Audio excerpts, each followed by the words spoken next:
ये इकट्ठ करते हैं अपने दोस्त अहबाब का। जो भी मेरे दोस्त फैसला करेंगे इंशाल्लाह ताला उसी सिमत में चलेंगे जो उनका फ़ैसला होगा। पहले वो सारे दोस्त अहबाब मेरे पीछे खड़े थे, अब मैं उनके पीछे खड़ा हूँ।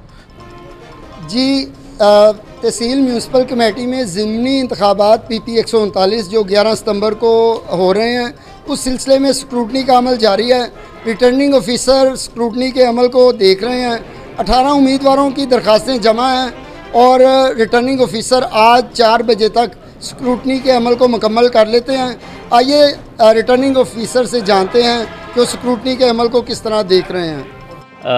हमने कागजात नामजदगी के डिफरेंट कैंडिडेट से वसूल किए थे, जिनकी आज हमने जांच पड़ताल रखी है और उनकी जांच पड़ताल के लिए हमने उनको आज का टाइम जो है वो दिया हुआ है कि वो आकर अपने स्क्रूटनी कराएं अपने नॉमिनेशन पेपर्स की।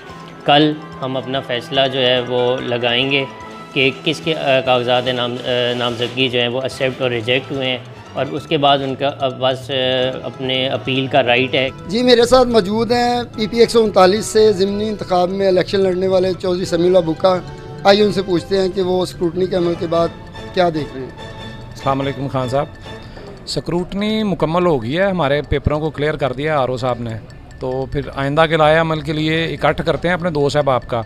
जो भी मेरे दोस्त फैसला करेंगे इंशाल्लाह ताला उसी सिमत में चलेंगे जो उनका फ़ैसला होगा। पहले वो सारे दोस्त अहबाब मेरे पीछे खड़े थे, अब मैं उनके पीछे खड़ा हूँ। उनका जो डिसीजन होगा इंशाल्लाह ताला उस पर अमल करेंगे अल्लाह के फजल से।